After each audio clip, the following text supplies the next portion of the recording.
accordance with State Police Commission Rule 13.22, consideration of amicable settlement of appeals submitted by the parties in the matters of and Mathew Clair, docket number 23267-S.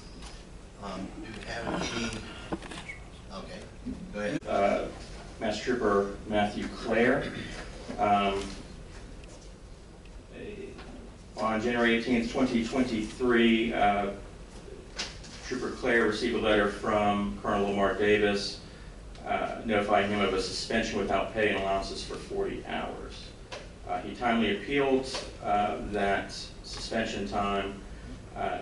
Through the course of his appeal, we've been working with Mr. Floyd Falcon on this matter, and some other additional facts came to light during the course of this, partly with his training. At this time, we are requesting to withdraw the 40-hour suspension and move towards a letter of counseling for Trooper Clair. Do we have any questions? Okay, I guess I've got a couple of questions. Yes, sir. Obviously, this involves the question of use of force.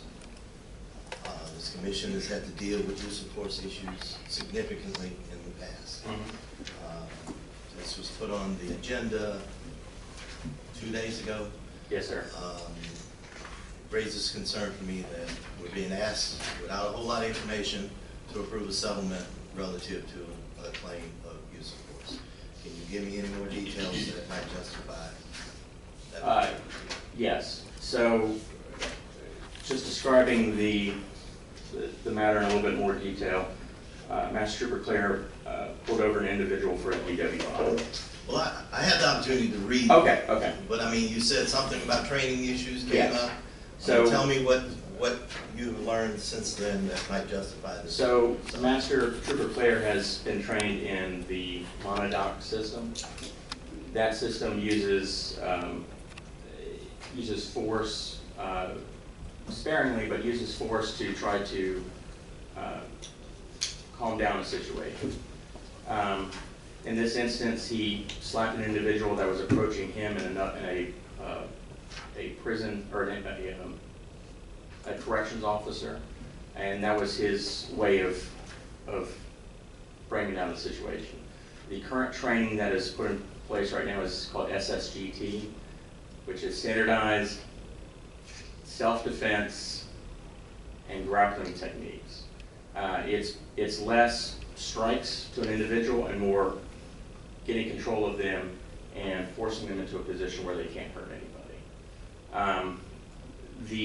This came up with the use of force board, where at the time of the use of force board he was actually exonerated or justified on the use of force based off of the monodac system. That was a 3-2 split. But then we ended up in the disciplinary matter where the DRC found that it was not the appropriate use of force in the situation. So you said he was trained under the earlier system? Correct. Had he not been advised of the implementation of the new system prior to this? I believe he was, Your Honor, sir. Talking to troopers about the two different systems, troopers go through a great deal of training on the system that they've been using, and it becomes somewhat of a fight response. As in, this is what they've been trained to do when they see this issue coming up, and monodac system versus SSGC they react differently. In this situation, I believe he's received training on the new system, but it's just that what he has internalized for dealing with the situation that kind of pops into place when he's faced with that situation. So how is a letter of counseling going to enforce the need to stop reacting under the old system and start acting under the new system? Well, the counseling will also come with training opportunities for Trooper Clair to be able to get him in the mindset of using SSGC over his training that he's currently working off of. Are those opportunities going to be mandatory? I believe so. Yes, Your Honor. You believe or you know?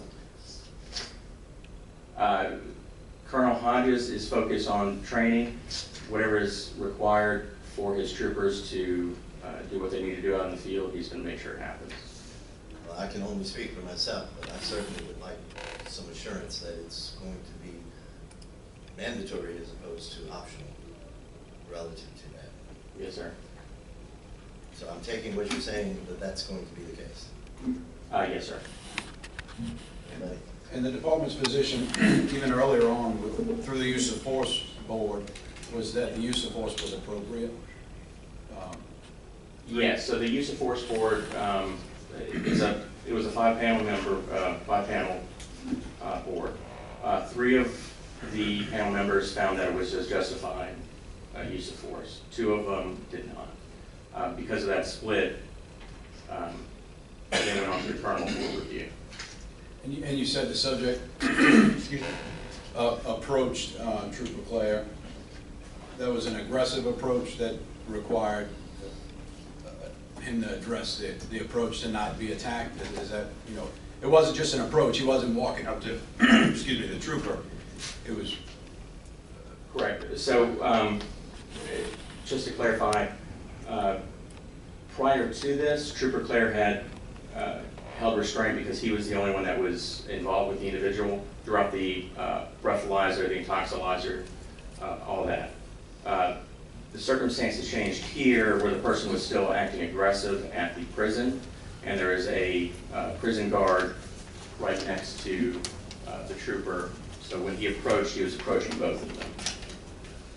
I think another important feature is to give you, I'm not sure how much background you need, but insofar as in a typical fashion, the man was arrested, he was cuffed behind his back, transported. I read all that. And then the deputy changed his the cuffs from the back to the front, and the man approached Matt Clair with his arms raised, charging towards him.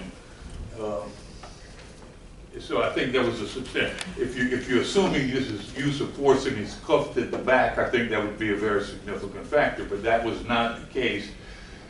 He was in the control of the parish, Marksville, whatever parish that is. Balls Parish, right? He was in the control. He was already in the jail and under the control of the. I read the letter of discipline. I understood the change in the handcuffing positions, but I still want to make sure that we send the right message, not only to the agency, but to the public about how we feel about use of force as a commission. And we need to make sure that we send the message, because it's the truth, of how serious that sort of allegation is. Now, when you said it was 3-2, so does that mean because it was not unanimous, there was no finding at that point, so it had to go to the colonel? Explain. Well, so they typically go to the colonel anyway. The panel itself found that it was justified based off of the 3-2 split. So that was a formal finding despite the fact that it was not unanimous? Correct. Okay. The colonel has the ability to review use of force and decide whether or not he agrees with the use of force panel. I believe in this one, Colonel Davis did not agree with the use of force panel. And then it went, because of that, it went on to internal affairs. I think one thing that it does bring up, though, for sure, and I hate to use the term deprogramming one training system to a new training system, but I'm assuming there's something in place for everybody that was under the old system to make sure they're up to date with the new techniques. We are constantly training our troopers in updates to law enforcement techniques, including their use of force. I mean, specifically to the change in the 2 training modules or techniques. Yes, correct. Anybody else? Okay, thank you. At this point, we'll consider a motion to go into executive session regarding the allegations of misconduct. We have a motion. Second. Take a roll call vote, please. Ross Bourgeois. Yes. Mark Cole. Yes. Oliver Jenkins. Yes. Monty Montalongo. Yes. Tony Paree. Yes. Jared Ricky. Yes. Ulisini. Yes.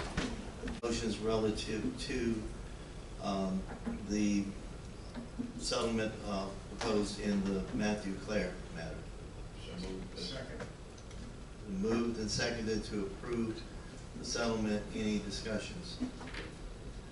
I'd just like to make a brief comment.